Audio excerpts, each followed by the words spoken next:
What's up? What's happening, people? Welcome back to Reid&React.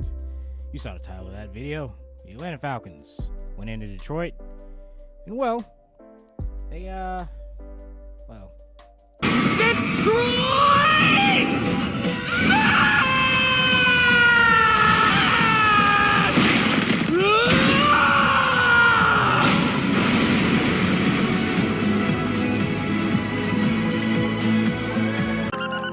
on demand, sit back and watch the show.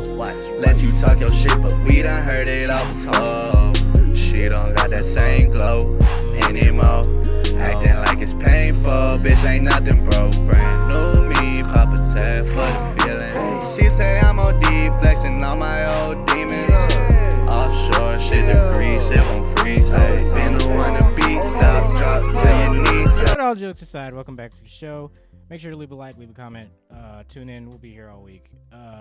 Let's get into the good, the bad, and the dirty the birds went into on Sunday. So let's get off to the obvious. Falcons O-line, atrocious, very bad. It's Monday currently. Haven't gotten to any PFF grades or nothing like that, nothing specific. But to sum it up, Caleb McGarry, Chris Lindstrom, it wasn't good. The pocket itself was, the pocket held up for 1.3 seconds. To give y'all some clarity of like, well, how bad is that? Marcus Mariota had 2.3, so double the time. That's still probably not a good number, but it's double the time that Desmond Ridder has to throw the ball, to make reads, and to identify where the play should go, where it shouldn't go. Offensively for the Falcons, that's the one thing that we were kind of leaning on going into the season, where it was like, we for sure got an offensive line. We for sure can protect Ridder enough for him to make a play. We can for sure run it down their throats wherever we so choose. But against this well-coached, well-disciplined, hungry, angry, tenacious Detroit defense, it was non-existent. The run game was non-existent. The pass pro was horrible. Desmond Ridder had no time to throw. And that's enough for the O-line. But speaking of Ridder, let's hop on the quarterback, man, because the quarterback takes the most scrutiny. It's fine. We understand that. But my thing with Ridder, and I said this as well, like the first week, second week, my issue with him is that his pocket presence is not good. Accuracy issues, you can say that. I mean, majority of what was causing the Falcons to play bad was the Detroit defense. They had their own mistakes, and they will tell you that it was on them. They had their chance to win, true, but you like myself, completely underestimated this Detroit team with all those injuries. It didn't seem like they were going to come out there with that much fire, but they were saying all week, the fans were saying all week, all the Lions podcast was talking about, this is a must win. We cannot lose 2 in a row. I think the fan base felt that way. The crowd was crazy. They said it was so electric in there. They've never seen it like that. And the players played. They fed off that shit. Brian Branch played like baby Palomalu out there. And the way they used them, I'll get into that, but we're on Ridder right now, was genius. And it's how I use my slot corner in Madden. I don't use her, the linebacker, use her the slot corner. We'll get into Brian Branch. But Ridder, decision making was better. His accuracy was poor. It was poor. That fourth down with Drake London, you got to have it. You got to get it to where he can at least like make an effort, make a spectacular catch, make the play. Didn't do that. But my thing with him is just like, he's got to feel with that precious, because Mahomes, when that pocket, he's not Mahomes. He's not as fast as Mahomes. He's not the quarterback Mahomes is. But just to give an example to where if you're performing poorly in the category where you must improve, you kind of got to look at the greatest to do it. And when you look at Mahomes and all these mobile quarterbacks, when that pocket breaks down, all them routes can fuck off, because you can't do nothing if you can't get the ball off. Or move to a spot. Like when I was watching CJ Stroud was taking deep step backs in his drop back. It was very deep, but once he's planted his foot, it was quick and the ball was out. And Desmond Ritter has the ability to do that, to get to the spot, plant his feet, and make a throw. But there was nowhere to plant his feet. Caleb McGarry was getting killed off the edge, and if he goes deep, he's basically running into the DN at that point. So it's hard to really figure out where are the spots to go. Now, if you ask yourself, was Green Bay a better defense than Detroit? Hell fucking no, they were not. But the thing about Green Bay, they were bringing the pressure from the outside. All the pressure was coming outside so Desmond Ritter could step up and make a play. In this game, Detroit was bringing pressure from everywhere. Everybody was getting cooked. Bergeron didn't play that good this week. I was praising Bergeron last week. He didn't play good this week. Good enough to win. You know, everybody played good enough to win. But when you're playing a contender, in my eyes, I was even for how much I said this would still be a fight, I still slept on Detroit because I didn't think their seconds and thirds was itching like that. Because, like, you can tell the motherfuckers was playing for a check. They was playing like their mama house is on the line next week, and they needed it. They needed it. We didn't play like we needed it, you know. And that was the result of 20-6. Because if you think about it, it could have been 35-6. It could have been crazy, like 42. It could have been worse had it not been for the only good phase that Falcons played, which was defense. Defense played excellent. Jesse Bates with another interception. Onyemata. Grady Jarrett played great. AJ Terrell played great. They didn't even throw on his side, but that's another thing. Trey Flowers gots to go. But I like that Jeff Okudah's getting time. But that play where they ran that deep post to Laporta, it was cover one. For those who do not know, cover one is man all across the board with one high safety. Richie Grant was the high safety. Now, although that wasn't Richie Grant's man, that was horrible technique. I don't know why they are trying to emphasize speed turns so much now in the NFL, because AJ Terrell can do it, Jair can do it. Not everybody can fucking do it, and Richie Grant is not one of those players who can just speed turn and just get on a route like that, because he looked horrible. That's not good technique, bro. Once you see that man's beat, that's you. That's all you've got. But Trey Flowers, the reason why he got beat is because he had his eyes in the backfield. He's watching the run, and about time he sees pass, he's like, oh shit, I had man. And his nigga's already running the post down the field. He's open already. So there was no getting back. And you can't have that shit. You can't have those mistakes at corner. You can't have those mistakes in the secondary.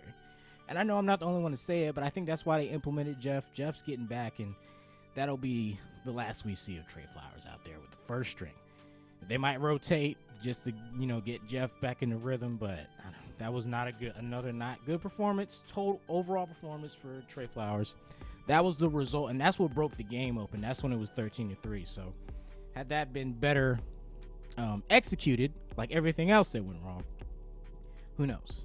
But that was one thing on defense. Richie Grant is horrible. I mean, the tackling too, man. We just got to see it, man, Richie. Because I don't think they're far off with trying to see if Jalen can go there. So his spot shouldn't be secure. One thing I think went under notice, I think Jack Fox for the Detroit Lions was punting 60 yards, 56 yards, completely flipping the field. The time of possession was only 5 minutes apart. So that's the thing. Like we really, it's not like they dominated the possession. It was fairly even. 5 minutes is fairly even. It's only 5 minutes. But Jack Fox was flipping the field position so well that, they played in their favor ultimately.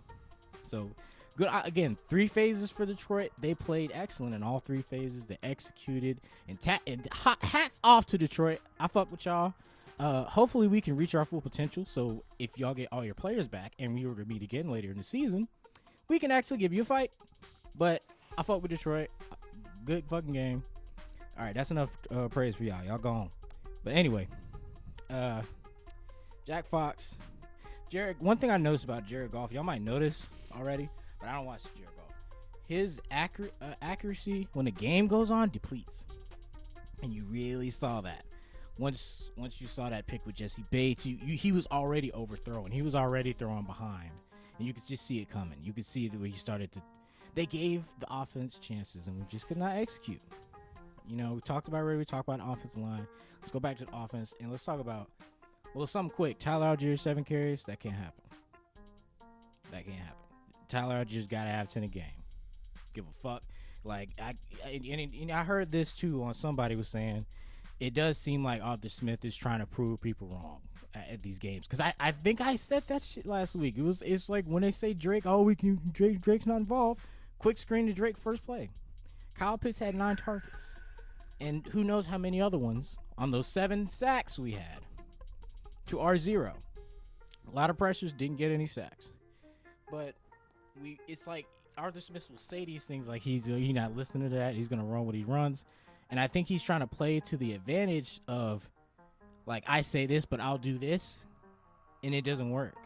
Because I don't care how dominant you think you are on a run, I'm still going to be keying these demons I see out here in Drake London and Kyle Pitts, because if we see them as threats, the other team sees them as threats as well. So they're going to have people for Bijan and Tyler, but they're always going to have keys for Drake London and Pitts. Unless it came to yesterday where the defensive line is doing so goddamn good to where I'm like, man, I feel good about rushing forward, dropping manning everybody with 2 high safeties. Dude, go ahead, Desmond, beat me. That's what Detroit did. And they had one under. No, they had Brian Branch playing under. Sometimes man, and he would disguise it. He would still go with the slot receiver motioning. And sometimes he wouldn't be playing man. He'd be playing robber and just going with whatever route. He would be like, choose one, Pitts or London, and he would just undercut it and be underneath of that shit. Like, and then this will go into what I want to talk about with Pitts. Like, where he came under on Pitts had an out route on a play action bootleg, and he undercut it, jumped up, and broke up the play. And a lot of people on that play, y'all saw Kyle Pitts jogging. I've been speaking about his effort and what his mental state might be.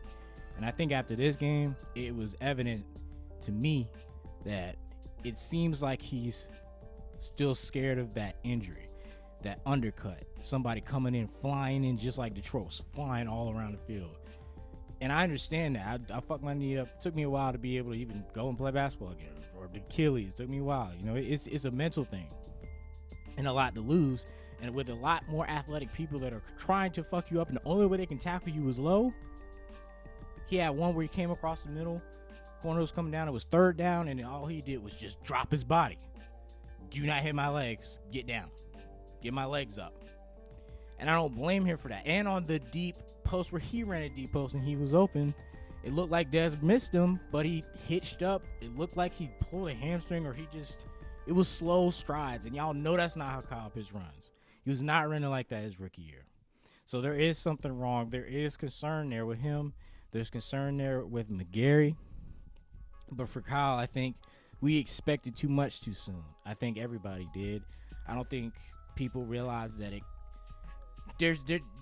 fans are not going to give you an excuse. If we have what we have on paper and it's not working, somebody's to blame. And I understand that.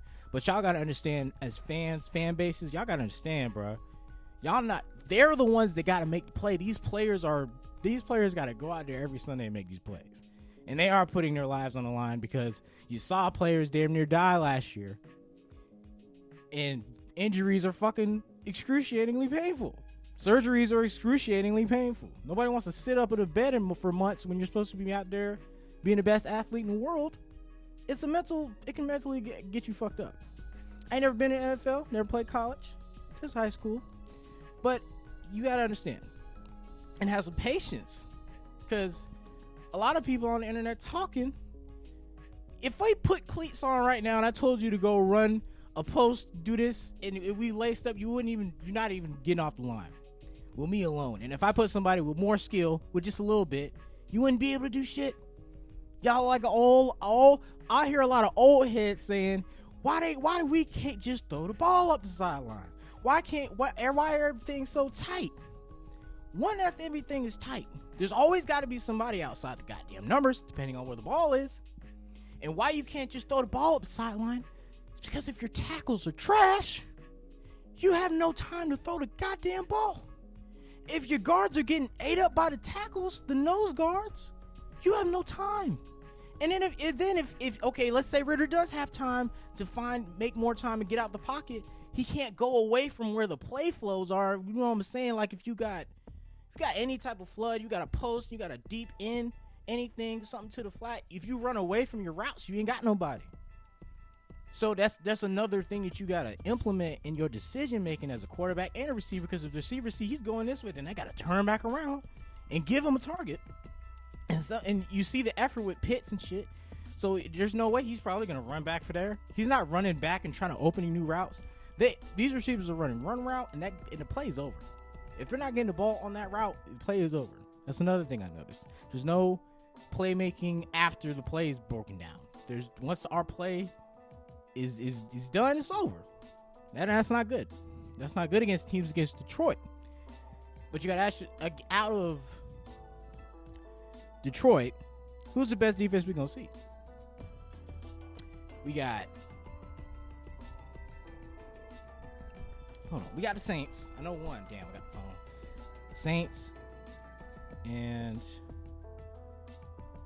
we play. The Commanders are pretty good.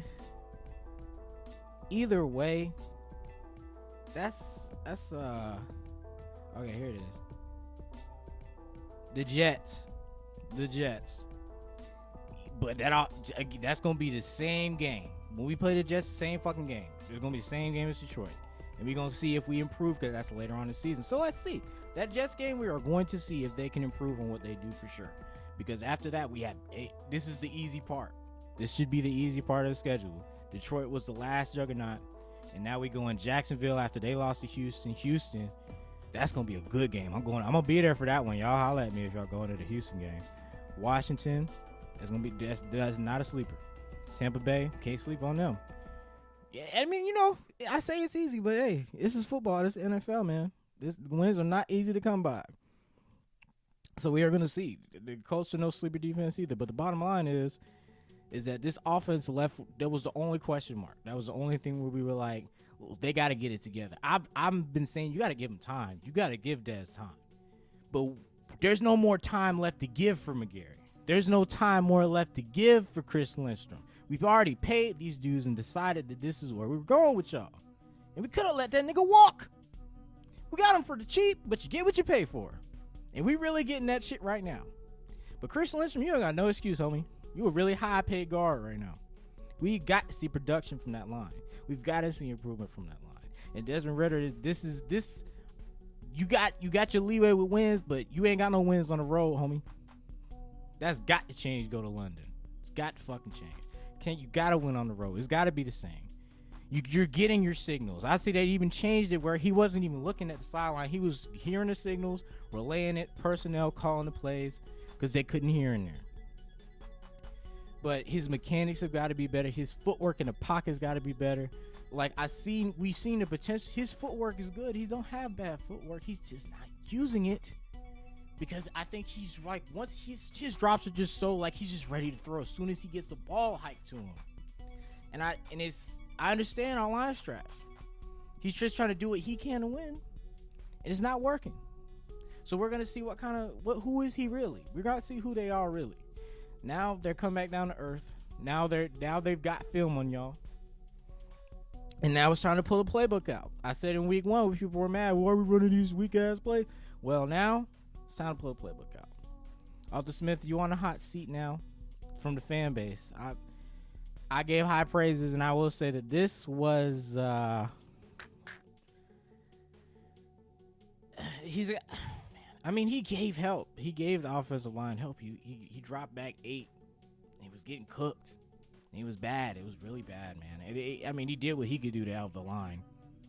Tried to get the matchups, but they knew exactly what we were gonna do. We didn't get the run game involved, so we got to improve on that. We got to get the run. Tyler Algier got to have at least 12 carries. That is unacceptable. Even Bijan. And here's the thing: for everybody that's been blaming Ridder, right, for missing a throw, inaccuracy, pocket presence, Bijan didn't break every tackle. Bijan didn't hit every goal, hit every gap.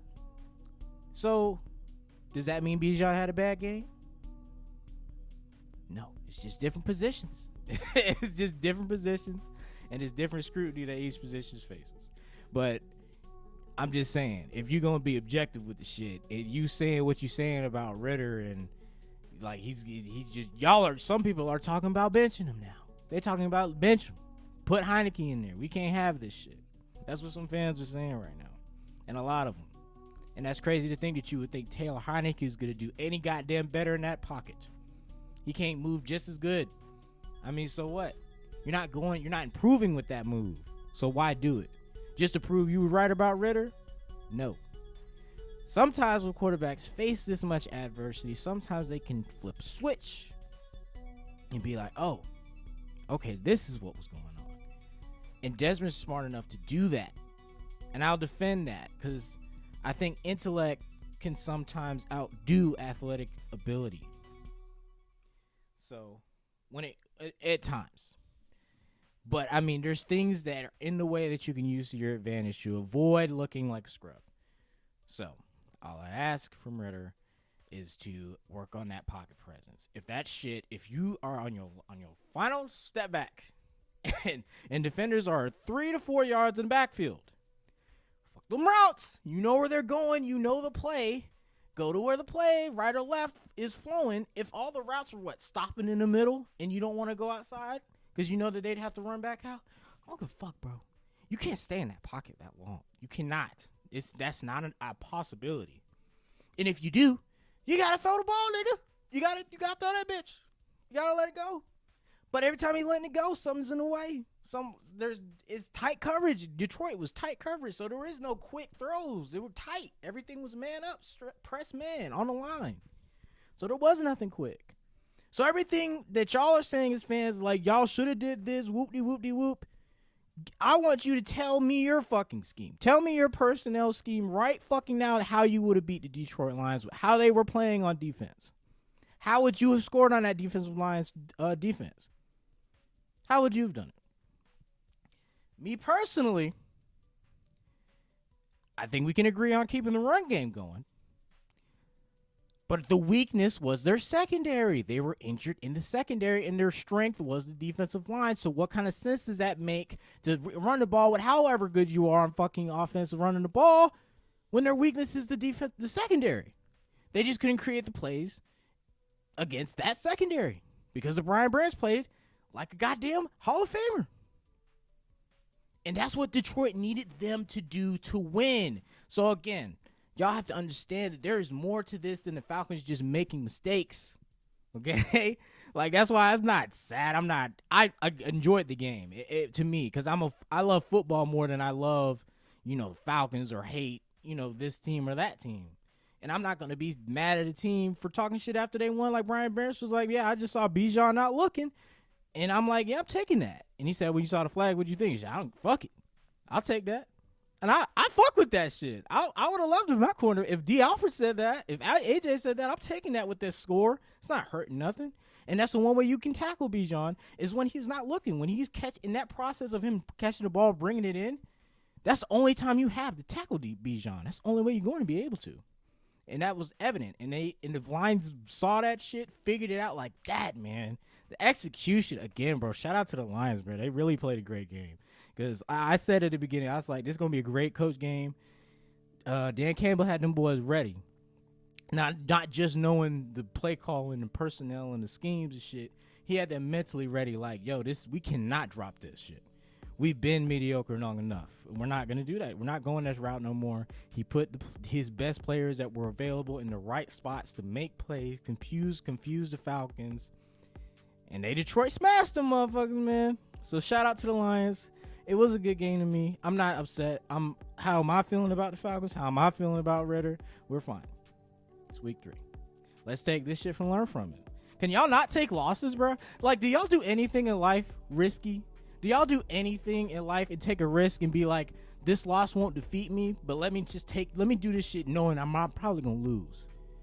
And let's see if we can get better from it. If not, let him go. Fine. Give him some time, but I'm just saying. You can't improve doing the same shit if it's not working. You got to start doing some shit out your comfort zone to see how can you improve. Can you even do that? Is it a possibility? It's a possibility. It's just not there right now with some things. We got to get it together. That's what practice is for. That's what the film room's for. That's what walkthroughs are for. I know y'all don't know nothing about none of that shit because y'all just sit in the house.